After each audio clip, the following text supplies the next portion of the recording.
Le point de vue du citoyen tunisien vous intéresse sur sur la position des autorités françaises. Vous savez, j'aime bien le rappeler, on a eu notre indépendance un 20 mars 1956.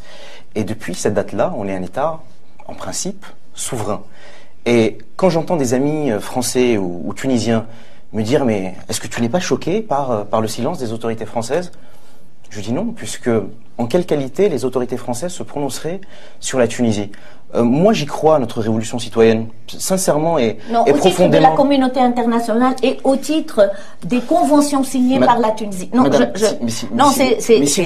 il y a un aspect sur lequel, moi, j'insiste. Je comprends très bien que la Tunisie est souveraine et qu'elle ne demande pas. Et les Tunisiens l'ont prouvé qu'ils sont très capables de faire leur propre révolution sans l'assistance de la France. Et des médias français, comme vous disiez.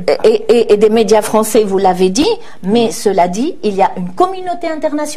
Il y a des conventions que nous avons signées. Il faut le respect de ces conventions.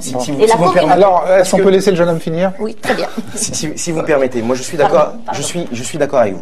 Je crois qu'en Tunisie, on a vraiment besoin d'une révolution. Alors je sais que le terme est fort, mais c'est aussi une révolution des consciences, une révolution citoyenne qui est menée par les citoyens. On a besoin d'un mythe collectif fondateur. Et pour avoir si vous voulez, cette fondation d'une nouvelle République tunisienne, je crois qu'on a réussi à organiser nos propres émeutes, nos propres manifestations, notre propre couverture médiatique. Je ne suis pas absolument persuadé qu'on ait besoin de la communauté internationale. Alors vous êtes dans votre rôle de la présidente de la FIDH. C'est pas un rôle. Hein. Non, mais dans votre rôle, dans cette position, mais bien entendu.